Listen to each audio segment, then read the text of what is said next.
ప్రస్తుతం big breaking news చూస్తున్నారు. ఇండియాలో టెస్లా కారు తయారీపై బిగ్ అప్డేట్ ఇచ్చింది కేంద్రం.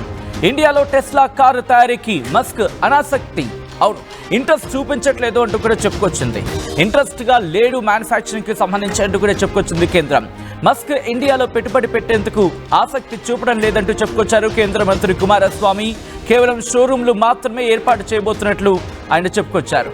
దాంతోపాటు ఇండియాలో టెస్లా కార్ల తయారీ పరిశ్రమ పెడతారన్న మస్క్ నిర్ణయాన్ని గతంలో వ్యతిరేకించాడు ట్రంపే కాదు, యాపిల్కి సంబంధించి కూడా చూసాం ఎటువంటి మరి ముఖ్యంగా ఎటువంటి కమెంట్స్ చేశాడనేది. అమెరికా ఫస్ట్ అంటూ చెప్పుకొచ్చాడు. కానీ ఇప్పుడు ట్రంప్ తీసుకుంటున్న నిర్ణయం ఆ దేశానికే బెడిసి కొడుతోంది. ఎందుకు ఏంటి అనేది మాట్లాడుకునే ప్రయత్నం చేద్దాం. కొద్దిసేపటి క్రితం మాట్లాడుకున్నట్టుగా ఇటు యాపిల్ కావచ్చు, ఆ తర్వాత శాంసంగ్ కావచ్చు, ఇదే పద్ధతిలో ట్రంప్ వార్నింగ్ ఇచ్చాడు. ఇండియాలో పెట్టుబడులు పెట్టే కంపెనీలను బెదిరిస్తున్నాడు ట్రంప్. ఇండియాలో పెట్టుబడులు పెడితే మీపై సుంకాలు విధిస్తామంటూ ఇటు ట్రంప్ వ్యాఖ్యలు చేయడం ప్రస్తుతం అందరినీ ఆందోళనకు గురి చేస్తోంది. మరి ముఖ్యంగా ఇటు ఎలాన్ మస్క్ కూడా. ఎందుకంటే ఎలాన్ మస్క్ మీకు గుర్తుంటే కనుక ఎలాన్ మస్క్ ఇటు భారత్లోకి వచ్చేందుకు తీవ్రమైన ప్రయత్నాలు చేశాడు గత ప్రభుత్వ హయాంలో, అంతకుముందు కూడా. కానీ అప్పుడు అంతగా ఫలించలేదు. ట్రంప్ వచ్చిన తర్వాత తన అడుగులు సక్సెస్ అవుతాయి అనుకున్నాడు. కానీ ఎవరినైతే నమ్ముకున్నాడు అతగాడి ఇప్పుడు ఆ బలిపీఠం మీదకి ఎక్కిస్తున్నాడు. ఎందుకు నేను ఇంత పెద్ద మాట వాడుతున్నానంటే ట్రంప్ ఇంట్రెస్ట్ ఏంటి? మరి ముఖ్యంగా Trump interest making America first, అంతే కదా. మాగా మేక్ అమెరికా గ్రేట్ అగైన్, మాగా అనేది తన కోర్ నినాదం.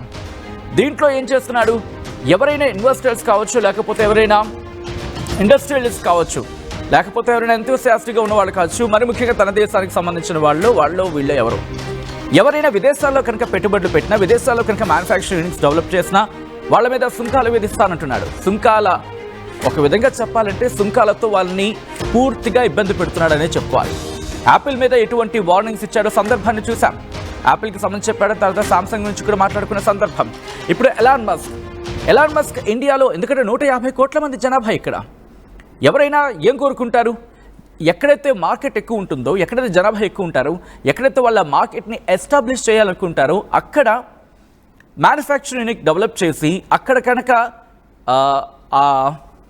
సంబంధిత వస్తువులను లేకపోతే సంబంధిత ఆ కార్లను, వాట్ ఎవర్ ఇట్ మేబీ, ఆ ప్రోడక్ట్ని కనుక అందుబాటులో ఉంచగలిగితే వాళ్ళకి ఏమవుతుంది? కాస్ట్ తక్కువ అవుతుంది. అంటే మ్యానుఫ్యాక్చరింగ్ అక్కడే జరిగి సేల్స్ అక్కడే జరిగితే ఏమవుతుంది? వాళ్ళకి మ్యానుఫ్యాక్చరింగ్ అక్కడే జరిగి సేల్స్ అక్కడే జరిగినప్పుడు ప్రాఫిట్ అనేవి ఎక్కువగా కనిపిస్తూ ఉంటాయి. ఇప్పుడు ట్రంప్ తీసుకొచ్చిన ప్రతిపాదన, ఒకవేళ నా మాటలో కనుక మీకు ఎక్కడైనా తప్పు అనిపిస్తే కమెంట్ చేసే ప్రయత్నం చేయండి. బట్ నేనంటున్న కోర్ సబ్జెక్ట్ ఏంటంటే కనుక ఇక్కడ ట్రంప్ తీసుకున్న నిర్ణయం ఇటు భారత్కి ఏం పెద్ద ఇబ్బంది పెట్టకపోవచ్చు. ఎందుకంటే ఒకవేళ అది కాస్ట్ ఎక్కువైంది అనుకోండి, అనాసక్తి చూపించే అవకాశం ఉంటుంది కస్టమర్స్ ఎవరైనా. నువ్వు ఇక్కడ షోరూమ్ ఓపెన్ చేసుకోవచ్చు. షోరూమ్ తీసుకుంటే అఫ్కోర్స్ ముంబైలో ఇప్పటికే షోరూమ్ ఇచ్చారు. బట్ ఇక్కడి నుంచి కాస్త నేను బ్యాక్ డ్రాప్కి వెళ్ళే ప్రయత్నం చేస్తాను. మీకు గుర్తుంటే కనుక గతంలోని ట్రంప్ మోదీతో భేటీ అయిన సందర్భం, ఆ విజువల్స్ మీరు చూడొచ్చు. అప్పుడు ఏమన్నాడు? నేను ఇక్కడ ఉంటా, ఇక్కడ ఉన్న సెన్స్ ఇక్కడే నేను ఎస్టాబ్లిష్ చేస్తాను మ్యానుఫ్యాక్చరింగ్ యూనిట్ని, దాంతోపాటు 5 ఏళ్ల పాటు ఉంటానంటూ కూడా చెప్పుకొచ్చాడు. ఎందుకంటే మన కండిషన్స్ అప్పుడు ఉన్నాయి, మనకి కొన్ని స్కీమ్స్ ఉన్నాయి, ఆ స్కీమ్స్లో కండిషన్స్ ఉన్నాయి. ఆ స్కీమ్స్లోని కండిషన్స్ ప్రకారం కనుక ఉంటే 25%, అంటే మేక్ ఇన్ ఇండియాలో భాగంగా ఎవరైనా కనుక ఇక్కడ మ్యానుఫ్యాక్చరింగ్ యూనిట్ని తీసుకురావాలో లేకపోతే మ్యానుఫ్యాక్చరింగ్ యూనిట్ని డెవలప్ చేయాలనుకుంటే 3 ఏళ్ళు, మరి ముఖ్యంగా ఒక 2 అంశాలకు సంబంధించి మాట్లాడుకుంటుంటారు. ఆ మొదటి భాగంలో ఏంటంటే 25% మేక్ ఇన్ ఇండియాలో భాగంగా 25% ముందు ఇక్కడ వాటిని డెవలప్ చేసి లేకపోతే మ్యానుఫ్యాక్చరింగ్ చేసి వాటిని ఇక్కడ అమ్మాల్సి ఉంటుంది. ఆ తర్వాత 5 ఏళ్ళకి సంబంధించి మాట్లాడుకున్న 50%. సో ఆటో కంపెనీస్కి సంబంధించి ఒకవేళ మేక్ ఇన్ ఇండియాలో భాగంగా ఆ బెనిఫిట్స్ని పొందాలంటే 2 కండిషన్స్ ఉన్నాయి. అది నాన్ నెగోషియేటబుల్. దాంట్లో మొదటిది ఏంటంటే ఎలక్ట్రికల్ కార్స్ ఇవేవైనా మ్యానుఫ్యాక్చర్ భారత్లో జరిగేవి 3 ఏళ్లలో జరగాలి. ఎంత మేరకు జరగాలి? అండ్ ఆ తర్వాత సెకండ్లీ మాట్లాడుకున్న సందర్భంలో ఆ తర్వాత 25% మినిమం జరగాలి.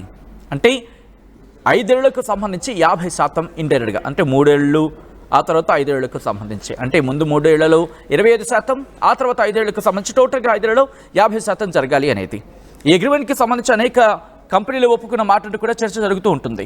మరి ముఖ్యంగా ఈ డిస్కషన్ వచ్చినప్పుడు అనేకమైన సలహాలు కావచ్చు లేకపోతే వచ్చి ఉంటాయి కదా, వాటందరినీ కూడా వాటంటే అక్యూములేట్గానే ఈ డిస్కషన్స్ జరిగాయి. బట్ ఇప్పుడు ఎందుకు టెస్లా ఇలా ఉంటుంది? ఇదే అంశానికి సంబంధించి కేంద్ర మంత్రి కుమారస్వామి రియాక్ట్ అయ్యారు. ఒకసారి ఆయన రియాక్షన్ చూద్దాం, ఆ తర్వాత ఇన్ డీటెయిల్గా మాట్లాడుకుందాం. So congratulations, the guidelines are out now. So could you talk about who are the large global manufacturers we're looking to attract for this? Mercedes-Benz, Volkswagen, Skoda, then Hyundai, Kia. All these companies already shown interest. So what about the Teslas and the VinFast and the pure EV makers that the policy was meant to attract? Tesla, we are not actually expected from them. They have only to start 2 showrooms. They are not interested in manufacturing in Karnataka, India. So congratulations, the guidelines are out now. So could you talk about who are the large global manufacturers we're looking to attract for this? Mercedes-Benz, Volkswagen, Skoda, then Hyundai, Kia. All these companies. Mercedes-Benz, Skoda, Kia ఇవి ఇక్కడ manufacturing యూనిట్తో పాటు ఇక్కడ సేల్స్కి సంబంధించి ఒప్పుకున్నట్టుగా ఇటు కేంద్ర మంత్రి కుమారస్వామి చెప్పుకొచ్చారు. ఆయన మాటల్లోనే మీరు విన్నారు కదా. టెస్లా అయితే మాత్రం మ్యానుఫ్యాక్చరింగ్ యూనిట్కి అనాసక్తి చూపిస్తోంది, అంటే ఇంట్రెస్ట్ చూపించట్లేదు. బట్ ఇక్కడ సేల్స్కి సంబంధించి షోరూమ్ మాత్రం ఇక్కడ కంటిన్యూ చేస్తుంది అనేది ఆయన మాటల సారాంశం. ఈ నేపథ్యంలో ఎందుకు మస్క్ ఇలాంటి నిర్ణయం తీసుకున్నాడు? రిమెంబర్, మస్క్ ఎప్పుడు ఆసక్తి చూపించేవాడు ఇండియాలో మార్కెట్లోకి ప్రవేశించాలని. బట్ ఇండియా అప్పట్లో ఆపే ప్రయత్నం జరిగింది. కారణాలు ఏవైనా కావచ్చు. ఇప్పుడు టెస్లాకి భారీ దెబ్బ పడే అవకాశం ఉందా? ఎందుకు నేను ఈ మాట అంటున్నానంటే, ఏషియాకి సంబంధించి మాట్లాడుకున్న సందర్భంలో టెస్లా ఓ పక్క ప్రయత్నం చేస్తుంటే మరోపక్క చైనా కూడా తన ప్రతాపాన్ని చూపించే ప్రయత్నం చేస్తుంది. ఆఫ్కోర్స్ ఏషియాలో తన సత్తా ఏంటో చూపించాలి అని చెప్పి ఎప్పటి నుంచో ప్రయత్నం చేస్తున్న చైనాకు ఇప్పుడు ఈ అంశం BYDకి సంబంధించి కూడా BYD కూడా ఇప్పుడు ప్రయత్నం చేస్తారు. ఇన్ఫ్యాక్ట్ తన ప్రయత్నాలను వేగవంతం చేస్తున్నట్టు చర్చ జరుగుతున్నట్టు అర్థం చేసుకోవచ్చు. ఒకసారి మీరు ఎవరైనా ఈ స్టోరీ చూసిన వాళ్ళు ఉంటే కనుక కమెంట్ చేసే ప్రయత్నం చేయండి. చాలామంది ఇటు అమెరికాకు అలాగే ఏషియాకు సంబంధించి, ఏషియా గురించి మాట్లాడుతున్నాను. ఏషియా గురించి వచ్చినప్పుడు అందులోనూ మరి భారత్కి సంబంధించి ట్రంప్ తీసుకునే నిర్ణయం ఇటు భారత్కి షాక్ తగిలే అవకాశం ఉందా, లేకపోతే ఏషియాకు షాక్ తగిలే అవకాశం కనిపిస్తోందా? ఎ పార్ట్ ఆఫ్ ఏషియా ఇది కేవలం మస్క్ మాత్రమే దెబ్బ కొట్టే అవకాశం ఉందా? ఎందుకు నేను ఎన్ని క్వశ్చన్స్ రైజ్ చేస్తున్నానంటే, టెస్లాకి కాంపిటేటివ్గా BYD ఎదుగుతోంది అనే చర్చ జరుగుతోంది. అది ఎంతవరకు వాస్తవం అనేది మరి ముఖ్యంగా వాణిజ్య నిపుణులు వాళ్ళకి సంబంధించి చెప్పాల్సి ఉంది. బట్ ఇది కోర్గా మాట్లాడుకున్న సందర్భంలో మాత్రం ఇది ట్రంప్కి కాదు, మరి ముఖ్యంగా మస్క్కు దెబ్బ కొట్టే అవకాశం కనిపిస్తోంది. రీజన్ ఒకటి, మ్యానుఫ్యాక్చరింగ్ 150 కోట్ల మంది ఉన్న దేశంలో మ్యానుఫ్యాక్చరింగ్ యూనిట్ పెడితే అఫ్కోర్స్ మనకి లాభం ఉంటుంది. ఎందుకని అక్కడ ఉద్యోగాలు వస్తాయి. ఉద్యోగాలు వచ్చిన తర్వాత ఒక మ్యానుఫ్యాక్చరింగ్ యూనిట్ వచ్చిందంటే దానికి సంబంధించి మరికొన్ని ఆర్గనైజేషన్స్ కాదు కానీ మరికొన్ని వ్యాపార సంస్థల చుట్టుపక్కల అల్లుకునే అవకాశం ఉంటుంది, డెవలప్ అయ్యే అవకాశం ఉంటుంది. సో అక్కడ మళ్ళీ ఎంప్లాయ్మెంట్ పెరుగుతుంది. ఇది భారత్కు కలిసి వచ్చే అంశం. బట్ వేరాజ్ మస్క్ కోణంలో చూసినా, ట్రంప్ కోణంలో చూసినా ఏమంటున్నాడు ఇక్కడ ట్రంప్? భారత్కి వెళ్తే అక్కడ మీరు భరించలేరు, అక్కడ సుంకాలు ఎక్కువ ఉంటాయంటూ ట్రంప్ వాళ్ళని బెదిరిస్తున్నాడు. ఇది భారత్ను బెదిరించడం కాదు, లేకపోతే ఇటు భారతీయుని బెదిరించడం కాదు, తన వ్యాపారవేత్తలని తన చేతుల నుంచే చేజారిపోకుండా చేసే ప్రయత్నంలో భాగంగానే. నేను ఎందుకు ఈ మాట అంటున్నానంటే, ఒక్కసారి ట్రంప్ చేసిన వ్యాఖ్యలు చూస్తే మీకు అర్థమవుతుంది. ఒకసారి ట్రంప్ గతంలో ఏ వ్యాఖ్యలు చేస్తారో చూద్దాం. Are you talking about me? No, Elon, I don't know. They met, and I assume he wants to do business in India. But India is a very hard place to do business in because of the tariffs. They have the highest tariffs just about in the world, and it's a hard place to do business. No, I would imagine he met possibly because he's running a company.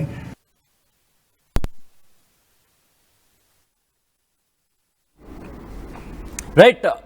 Trump చేసిన వ్యాఖ్యలు మీరు చూశారు కదా. ఇప్పటికే కొంతమంది react అవుతున్నారు. ఆ రియాక్షన్కి సంబంధించి కూడా మనం మాట్లాడుకునే ప్రయత్నం చేద్దాం. ఇక్కడ ఒక ప్రశ్న సంధించడం జరిగింది RTV. మీరు రిప్లై ఇచ్చే ప్రయత్నం చేయండి. ఆ పోల్లో మీరు కూడా పాల్గొనే ప్రయత్నం చేయండి. ట్రంప్ ఇండియాకు వెన్నుపోటు పొడుస్తున్నాడా? అనే అంశానికి సంబంధించి ఆల్రెడీ ఆర్టీవీ ఆ పోల్ని కండక్ట్ చేస్తుంది. ఈ నేపథ్యంలో ఇప్పటికే ఎస్ అంటూ కొంతమంది, నో అంటూ కొంతమంది, మరి ముఖ్యంగా ఎస్ మెజారిటీ 96% ఆఫ్ పీపుల్ మాత్రం వాళ్ళు ఎస్ అంటూ చెప్పుకొచ్చారు. If he will not put India nothing will happen to India, Trump ఒక వేస్ట్ గాడు అంటూ కూడా. అఫ్ కోర్స్ ఆయన వేస్ట్ గాడా లేకపోతే బెస్ట్ గాడా అనేది మనం ఇప్పటికే చూసాం. సో ఈ విషయాన్ని నేను అంతగా చెప్పే ప్రయత్నం చేయట్లేదు. ఎందుకు నేను ఈ మాట అంటున్నానంటే, కమింగ్ బ్యాక్ టు ద సబ్జెక్ట్కి వచ్చే ప్రయత్నం చేద్దాం. టెస్లా అనేది అడుగు పెట్టలేదు అనుకుందాం, కేవలం షోరూమ్ని మాత్రమే తీసుకొచ్చింది అనుకుందాం. మన ఎలక్ట్రికల్ కార్స్ లేకపోతే మన ఎలక్ట్రికల్ మోటివ్స్, అంటే మోటివ్ ఇన్ ద సెన్స్ మన ఎలక్ట్రికల్ వెహికల్కి సంబంధించి వాటికి బిగ్ పుష్ వచ్చే అవకాశం ఉందనుకుంటున్నారా? రిమెంబర్, టెస్లా లాంటి ఒక కంపెనీ కనుక ఇక్కడ వస్తే, వాటి మ్యానుఫ్యాక్చరింగ్ కనుక డెవలప్ అయితే 150 కోట్ల మందికి సంబంధించి 150 కోట్ల మంది ఉన్న దేశంలో టెస్లా మరి ముఖ్యంగా ఎలాన్ మస్క్ లాంటి ఒక దిగ్గజం వచ్చి ఇక్కడ ప్రభావం చూపిస్తే అది ఎటువంటి ఇంపాక్ట్ చూపించవచ్చు. బట్ ఇప్పటికీ కొంతమంది ఏమంటున్నారంటే కనుక ఇది మనకేం ఇబ్బంది పెట్టదు. ట్రంప్ తీసుకున్న నిర్ణయం ఇటు ఎలాన్ మస్క్కి ఏ చెయ్యినైతే తన ఆపన్న హస్తం అనుకున్నాడు, ఏ చెయ్యికైతే, ఎందుకంటే ఎలాన్ మస్క్ మీకు గుర్తుంది కదా, 2024 ట్రంప్ ఎలక్షన్స్కి ముందుగా ఫండింగ్ ఇచ్చింది, భారీ స్థాయిలో ఫండ్ ఇచ్చింది. మరి ముఖ్యంగా ట్విట్టర్ని కూడా, ట్రంప్ అకౌంట్ని డిలీట్ చేసేసిన ట్విట్టర్ని కొనుగోలు చేసి మరి ట్రంప్కి పూర్తిగా బూస్ట్ ఇచ్చి, ట్రంప్కి పూర్తిగా మద్దతు ఇచ్చి, ట్రంప్ని ఫుల్గా లేపి, ఒక విధంగా చెప్పాలంటే ఫుల్గా హైప్ క్రియేట్ చేసి ఎలక్షన్స్లో ట్రంప్ విజయం సాధించడానికి దాదాపు ఒక కుడిభుజంగా మారిపోయిన మస్క్ మెయిన్ టార్గెట్ ఏంటప్పుడు ఆ రోజుల్లో టెస్లాకి సంబంధించి భారత్లోకి అడుగు పెట్టడమే కదా. అటువంటి మస్క్ని ఇప్పుడు ట్రంప్ అడ్డుకుంటున్నాడు, నువ్వు భారత్లోకి వెళ్ళొద్దు అంటున్నాడు. సో ఇది భారత్కి అఫ్కోర్స్ కాస్త కూస్తో మనకి ఇబ్బంది పెట్టే అవకాశం ఉంటుంది. ఇబ్బంది ఇన్ ద సెన్స్ మనం అనుకున్న జాబ్ మార్కెట్ అనేది కాస్త ఇబ్బంది పడవచ్చు. బట్ ఆన్ ద హోల్ చూసినప్పుడు మన ఎలక్ట్రికల్ వెహికల్స్కి లేకపోతే మన ఎలక్ట్రికల్ కార్స్కి కావచ్చు, ఆ స్పేస్ ఉంటుంది కదా, ఆ స్పేస్ని ఫిల్ చేయగల స్పేస్ వదిలేశాడు మళ్ళీ అని చెప్పుకోవాలి. రిమెంబర్, ఇప్పుడు మళ్ళీ కాస్ట్ రైజ్ అవడం లేకపోతే కాస్ట్ ఇంపాక్ట్ ఏదో ఒకటి ఉండొచ్చు, షోరూమ్ పెట్టి ఉండొచ్చు. బట్ ఒకటి ఆలోచించే ప్రయత్నం అయితే జరుగుతుంది కదా భారతీయులు, టెస్లా కార్ని కొనాలా వద్దా అనే అంశానికి సంబంధించి. ఎందుకంటే ఇప్పటికీ చైనా కూడా తన కాంపిటేటివ్గా BYDని సిద్ధం చేస్తోంది. సో ఏషియాలో తన ప్రతాపాన్ని చూపించే ప్రయత్నం చేస్తోంది. ఇప్పుడు మేక్ ఇన్ ఇండియాకి సంబంధించి భారత్ మరింత ముందుకు తీసుకెళ్లే అవకాశం ఉంది. ఎందుకు అంటే ఈ ప్రోగ్రామ్ని మరింత డెవలప్ చేసి లోకల్గా ఉన్న మ్యానుఫ్యాక్చర్ కనుక ఊతం అందిస్తే ఇది ముందుకు వెళుతుంది. అఫ్కోర్స్ ఇది ట్రంప్కి దెబ్బ అంటే కనుక ట్రంప్కి దెబ్బ కాదా అనేది పక్కన పెడదాం. బట్ ఎలాన్ మస్క్ బహుశా ఈ విషయంలోనే ఆగ్రహంగా ఉన్నాడేమో. ఏదో అంటూ ఉంటారు కదా, కక్కలేక మింగలేక అని చెప్పి, అటువంటి పరిస్థితి బహుశా ఎలాన్ మస్క్ విషయంలో ఉందేమో. ఎందుకంటే డోజ్ వ్యవహారం చూసాం, డోజ్ నుంచి బయటకు వచ్చేసాడు, ట్రంప్ మీద కాస్త చెప్పలేక కక్కలేక మింగలేక అటువంటి పరిస్థితిలో ఉన్నాడంటే చర్చ జరుగుతోంది. అటువంటి మస్క్ ట్రంప్కి ఇప్పుడు ఏ సమాధానం చెప్పబోతున్నాడు, ఎటువంటి సమాధానం చెప్పే అవకాశం ఉంది? బహుశా ఇప్పుడు చెప్పకపోవచ్చు, కానీ ఎలక్షన్స్ ముందు ట్రంప్కి సరైన సమాధానం చెప్పే అవకాశం ఉంది అంటే ఎటువంటి అతిశయోక్తి లేదు. But coming back to the subject, ప్రస్తుతం ఇండియాలో మాత్రం ఎలాన్ మస్క్ తన టెస్లా మ్యానుఫ్యాక్చరింగ్ యూనిట్ని స్థాపించేందుకు, ఏర్పాటు చేసేందుకు ఆసక్తి అయితే చూపించడం లేదనేది ప్రస్తుతం కేంద్ర ప్రభుత్వం చెప్పడం ఆసక్తికరంగా మారింది. ఈ నేపథ్యంలో ఇప్పుడు మస్క్ ఎలా వ్యవహరించే అవకాశం ఉంది, భారత్కు ఇది ప్రయోజనమా లేకపోతే అంటే ఒక విధంగా చెప్పంటే లాభమా నష్టమా అనే ప్రశ్నను మీకు కనుక సంధిస్తే మీ సమాధానం ఏంటి అనేది కమెంట్ చేసే ప్రయత్నం చేయండి కారణంతో సహా.